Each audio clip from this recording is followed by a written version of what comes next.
खामोश शहजादी और शीशे का शहर। बर्फानी पहाड़ों के दरमियान एक अजीबोगरीब सल्तनत थी जिसे शीशे का शहर कहा जाता था। उस शहर के महल, सड़कें और मीनार सब शफाफ शीशे से बने थे जो सूरज की रोशनी में कौसे कज़ा की तरह चमकते थे। इसी शहर में एक शहजादी रहती थी जिसका नाम माहिरीन था, मगर लोग उसे खामोश शहजादी कहते थे। शहजादी माहिरीन बोल नहीं सकती थी, लेकिन उसकी आंखों में ऐसी गहराई थी जो अल्फाज से ज्यादा कह जाती थी। वो अक्सर महल की बैल्कुनी में खड़ी होकर शहर को देखती और अपनी तन्हाई में खो जाती।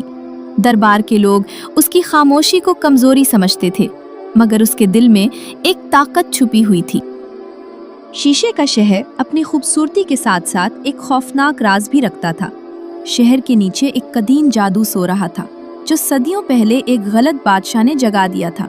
कहा जाता था कि अगर ये जादू बेदार हो गया तो पूरा शहर टूटे हुए आईनों में बदल जाएगा। माहिरीन को बचपन से ही ख्वाब आते थे जिनमें वो शहर को टूटते हुए देखती थी। वो शीशे के मीनारों को बिखरते और लोगों को चीखते हुए देखती, मगर किसी को बता नहीं सकती थी। उसकी खामोशी उसके लिए कैद बन चुकी थी। एक रात जब चांद पूरे आबोताब से चमक रहा था, माहिरीन ने ख्वाब में एक अजनबी लड़के को देखा जो उसे एक रोशन दरवाजे की तरफ बुला रहा था। उस लड़के की आंखों में एतमाद था और हाथ में नीले रंग की तलवार थी। माहिरीन का दिल पहली बार किसी उम्मीद से धड़का। अगली सुबह शहर में खबर फैल गई कि एक अजनबी नौजवान शीशे के दरवाजे पर आया है। वो एक दूर दराज सरजमीन का शहजादा था जिसका नाम आर्यन था। वो कदीम जादू को ख़त्म करने का तरीक़ा जानता था और इसी मकसद के लिए आया था। आर्यन को दरबार में पेश किया गया, मगर वज़ीर आज़म ने उस पर शक किया। उसे लगा कि ये नौजवान ताकत हासिल करने आया है। बादशाह ने आर्यन को महल में ठहरने की इजाज़त दी, मगर सख्त निगरानी। महल के बाप में माहिरीन की पहली मुलाकात आर्यन से हुई। वो खामोश थी, मगर उसकी नज़रें सब कुछ कह रही थीं। आर्यन ने महसूस किया कि ये शहजादी आम नहीं है, उसके दिल में कोई बड़ा राज छुपा है। आर्यन ने इशारों की ज़बान में उससे बात करने की कोशिश की। हैरत अंगेज तौर पर माहिरीन ने उसकी बात समझ ली। दोनों के दरमियान एक खामोश दोस्ती कायम हो गई जो अल्फाज के बगैर भी मजबूत थी। चंद दिन बाद ज़मीन में हल्की हल्की लर्जिश शुरू हो गई। शीशे के मीनारों में दरारें पड़ने लगीं। लोगों को यकीन हो गया कि कदीम जादू बेदार हो रहा है। शहर खौफ में मुब्तला हो गया।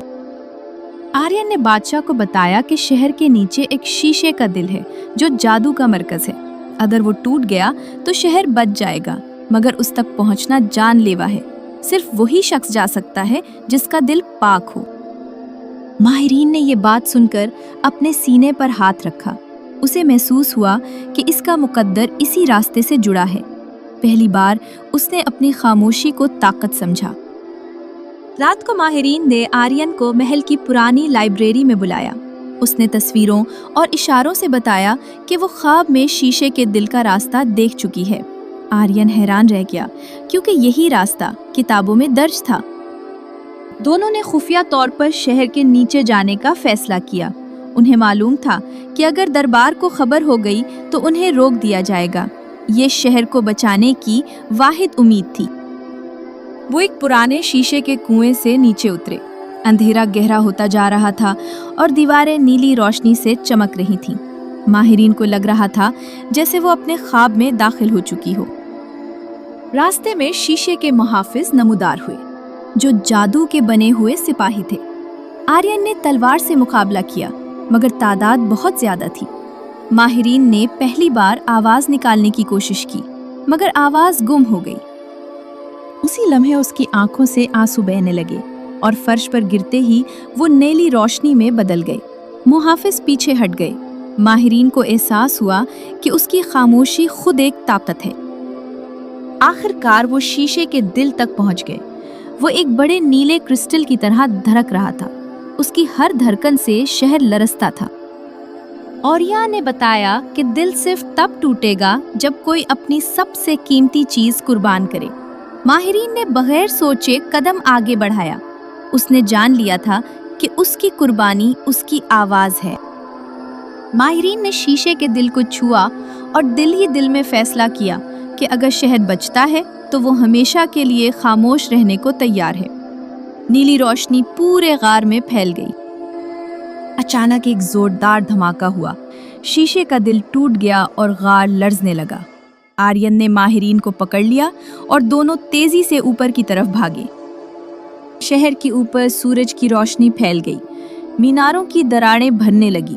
لوگ حیرت سے دیکھ رہے تھے کہ شہر کیسے بچ گیا۔ قدیم جادو ہمیشہ کے لیے ختم ہو چکا تھا۔ ماہرین بے ہوش ہو گئی۔ جب آنکھ کھلی تو وہ محل کے کمرے میں تھی۔ سب خوش تھے مگر اسے اپنی آواز واپس نہ ملی۔ اس نے مسکرا کر قبول کر لیا کہ اس نے شہر کے لیے قربانی دی ہے۔ اچانک آریان نے اس کا ہاتھ تھاما۔ ماہرین نے بولنے کی کوشش کی تو حیرت سے اس کی آواز نکل آئی۔ قربانی قبول ہو چکی تھی اور اس کی خاموشی ٹوٹ گئی تھی۔ شیشے کا شہر پہلے سے زیادہ روشن ہو گیا۔ خاموش شہزادی اب خاموش نہ رہی۔ ماہرین اور آرین نے مل کر ایک نئی سلطنت کی بنیاد رکھی، جہاں طاقت تلوار سے نہیں بلکہ دل کی پاکیزگی سے ناپی جاتی تھی۔